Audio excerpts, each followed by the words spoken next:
Welcome back to the Delaware Way. Guess what? Delaware matters this election cycle, and many of the candidates might be here. As a matter of fact, Bernie Sanders just opened up his headquarters, and guess who was there? John Kowalko, who I've called in the past Delaware's Bernie Sanders. Thank you so much for being here. My pleasure, Larry. Thank you. Why such a fan of Bernie Sanders? Well, Bernie stands for a host of issues that I support.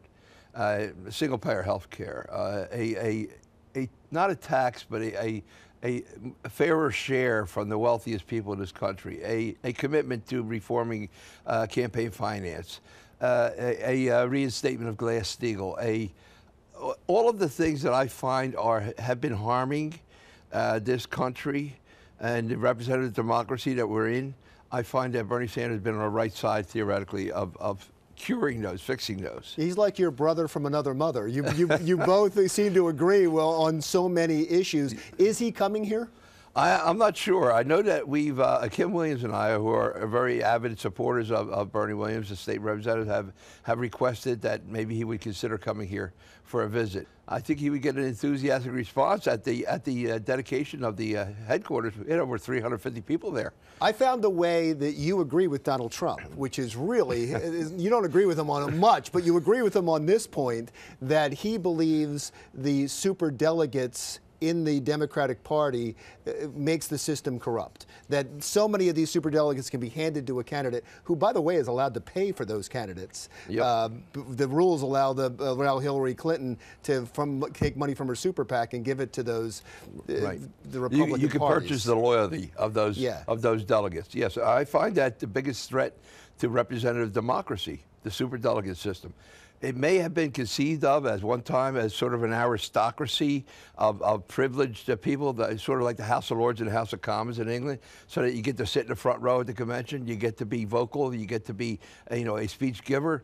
But I never saw any justification for the actual intent of it, and that is to have superdelegates chosen by virtue of the fact of their standing, whether it's Coons, Carper, Carney, or Jack Markell, who can pre-pledge their support to one or the other candidates. It's not about Bernie. One or the other candidates without waiting for the actual vote to take place. That's voter suppression. And what could happen, very well could happen, is that with the pledged delegates, not the superdelegates, the ones that are linked to the vote, Hillary Clinton may not have enough to secure the nomination, but the superdelegates will put her over the top. That very well could happen. Oh, that's very factual. But what disturbs me, I think, even more is the fact that if you turn on any TV at night, MSNBC, CNN, even Fox, you'll see when they do the delegate totals, they had the superdelegate totals, which number about 450 for Hillary compared to 50 for Bernie. They have them in the totals.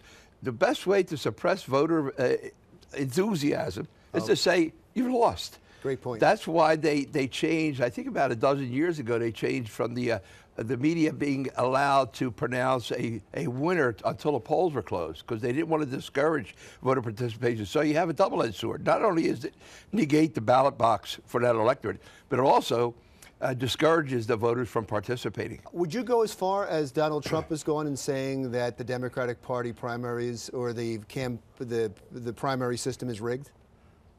Well, I think if the superdelegates stand their ground and take and preemptively and pre-commit, even at odds with their local electorate, I would say that that's a rigging of sorts. And if Hillary Clinton gets the nomination because of the superdelegates, do you think that it hurts her standing as the nominee of the party?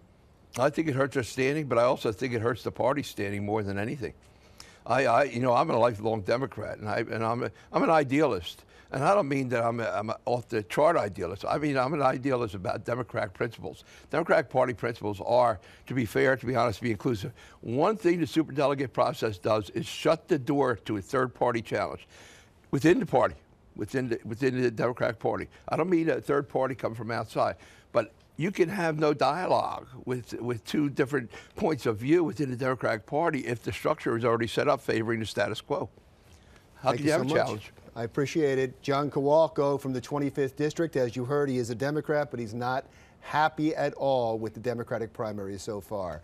There is some local elections coming up as well, and we'll talk to a candidate for lieutenant governor when the Delaware Way continues.